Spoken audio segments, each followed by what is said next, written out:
BWF의 국제중계석. 덴마크 국가대표팀 감독 출신의 베테랑 해설위원 스틴 페데르센이 결승전을 앞두고 이런 말을 꺼냅니다. 오늘은 야마구치의 날이 될 수도 있다. 세계 1위 안세영의 경기를 중계하는 자리에서 노골적으로 상대편을 응원하는 듯한 코멘트가 나온 겁니다. 그런데 경기가 끝났을 때 그 해설위원의 입에서 나온 말은 완전히 달라져 있었습니다. 오늘은 안세영이 이 예측을 어떻게 보란듯이 박살냈는지, 그리고 같은 날 세계 최강 중국 배드민턴이 어떤 대망신을 당했는지 끝까지 함께 보시죠. 먼저 상황을 정리하겠습니다. 6월 7일 인도네시아 오픈 여자 단식 결승. 안세영은 일본의 야마구치 아카네를 만났습니다. 경기 전 중계석의 분위기는 두 갈래로 나뉘었습니다. 영국 복식 대표 출신이자 세계선수권 메달리스트인 BWF 간판 해설위원 질리언 클라크는 안세영의 압도적인 시즌 행보를 먼저 짚었습니다. 클라크는 안세영이 현재 올림픽 챔피언이자 인도네시아 오픈 디펜딩 챔피언이라고 소개했습니다. 이번 우승에 성공하면 이 대회 세 번째 우승이고 올해 6번째 대회에서 6번째 결승에 오른 것이라고 덧붙였죠. 6번 대회에 나가 6번 모두 결승에 섰다는 것, 그 자체가 올 시즌 안세영의 독보적인 위치를 보여주는 숫자였습니다. 특히 전날 천위페이와의 준결승은 해설 진조차 혀를 내두를 정도의 명승부였습니다. 클라크의 설명은 이랬습니다. 결정 게임에서 7대 17까지 뒤졌고 4개의 매치 포인트를 막아냈다. 7대 17, 거의 끝났다고 봐도 이상하지 않은 점수차에서 매치 포인트 4개를 지워내고 살아 돌아온 경기였습니다. 그런데 해설위원 페데르센의 시선은 오히려 야마구치 쪽으로 향해 있었습니다. 사실 페데르센은 예전에도 안세영에 대해 그리 호의적인 해설을 하는 편은 아니었습니다. 그는 이렇게 분석합니다. 통계만 보면 안세영이 우세하지만 오늘은 야마구치의 날이 될 수도 있다. 그가 든 근거는 두 가지였습니다.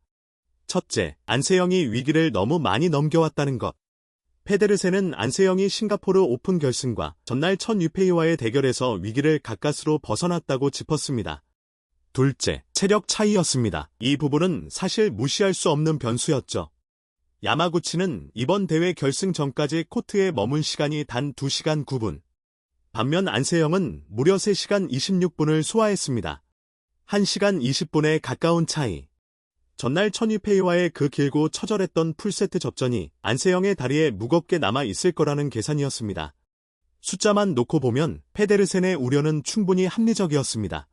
하지만 결승전이 시작되자 페데르센의 예상은 보기 좋게 빗나가기 시작합니다. 초반 흐름은 분명 야마구치 쪽이었습니다. 안세영이 4대 8까지 밀렸거든요. 페데르센은 이 장면을 두고 야마구치가 비디오 분석을 통해 안세영 공략법을 준비했을 것이라고 설명했습니다. 그런데 바로 그 순간 안세영이 반격에 나섭니다. 4대 8에서 연속 득점을 쓸어 담으며 흐름을 통째로 뒤집었고 11대 9로 앞선 채 인터벌에 들어갑니다. 체력이 떨어졌다던 그 안세영이 오히려 경기를 주도하기 시작한 겁니다. 1게임 중반 이후부터는 안세영의 수비 범위와 경기 운영이 더욱 도드라졌습니다. 페데르센도 평가를 바꿉니다. 안세영의 리치, 그러니까 팔 길이는 분명한 장점이다. 야마구치보다 신장이 크기 때문에 수비 범위에서도 차이가 난다.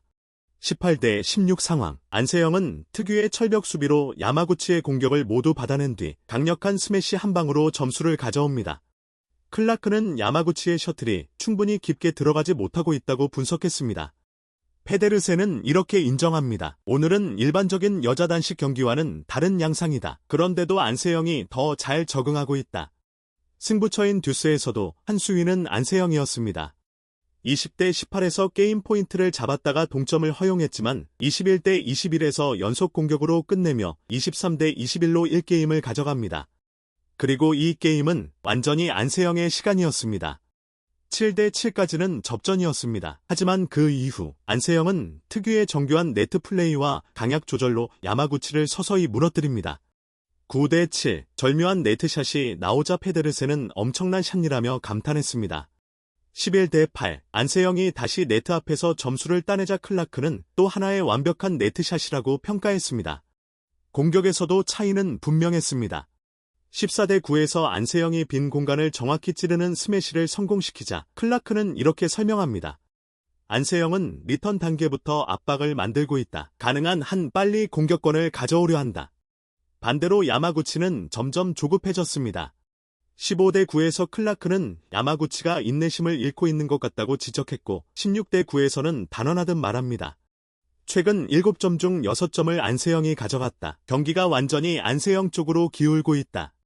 코트 위에서도 야마구치는 안세영의 좌우 흔들기와 촘촘한 수비를 좀처럼 뚫어내지 못했습니다. 20대 12로 매치 포인트에 도달한 안세영, 마지막까지 흔들리지 않았고 야마구치의 챌린지마저 실패로 끝나면서 우승이 확정됩니다. 최종 스코어 2대 0, 23대 21, 21대 12 완승이었습니다. 이 우승으로 안세영은 지난주 싱가포르 오픈에 이어 2주 연속 정상에 올랐습니다. 인도네시아 오픈 2연패이자 이 대회 통산 3번째 우승, 그리고 시즌 6번째 결승에서 6번째 우승을 챙기며 그 누구도 따라오지 못하는 상승세를 이어갔습니다. 클라크는 2연속 인도네시아 오픈 우승이라며 오늘 안세영은 지난 천이페이와의 준결승전보다 오히려 더 의욕적으로 보였다고 평가했습니다. 그렇다면 중계 초반 대놓고 야마구치 편을 들었던 페데르센은 어땠을까요? 그도 결국 안세영의 우승을 인정합니다. 어제는 탈락 직전까지 몰렸지만 결국 살아남았고 오늘 우승했다. 그리고 이렇게 덧붙였죠. 기뻐할 만하다. 너무 행복해 보인다. 오늘은 야마구치의 날이라던 그 입으로 끝내 안세영을 향한 인정을 내놓은 겁니다. 그런데 이날 인도네시아 오픈에서 또 하나의 충격적인 이야기가 있었습니다. 바로 세계 최강이라 불리던 중국 배드민턴의 대망신입니다.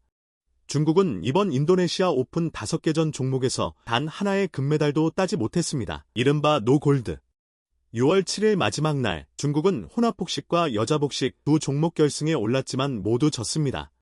먼저 혼합복식 세계 11위 청싱장츠 조가 덴마크의 크리스티안센베 조에게 단 46분 만에 0대2, 19대 21, 21대 23으로 완패하며 준우승에 그쳤습니다. 이어 여자복식 이 종목 세계 1위인 류성수타닝 조마저 일본의 후쿠시마 마스모토 조에게 1대2로 무너졌습니다. 15대 21, 21대 18, 18대 21 지난주 싱가포르 오픈에 이어 2주 연속 준우승입니다. 중국이 BWF 최상위 레벨인 인도네시아 오픈에서 노골드에 그친 건 2021년 이후 무려 5년 만입니다. 국제대회 출전이 제한적이던 코로나 시기를 빼면 2022년부터 2025년까지 중국은 적어도 금메달 1개, 많게는 4개씩 가져가던 나라였습니다. 그런데 이번엔 세계 1, 2 위급 강자들이 일찌감치 줄줄이 무너졌습니다.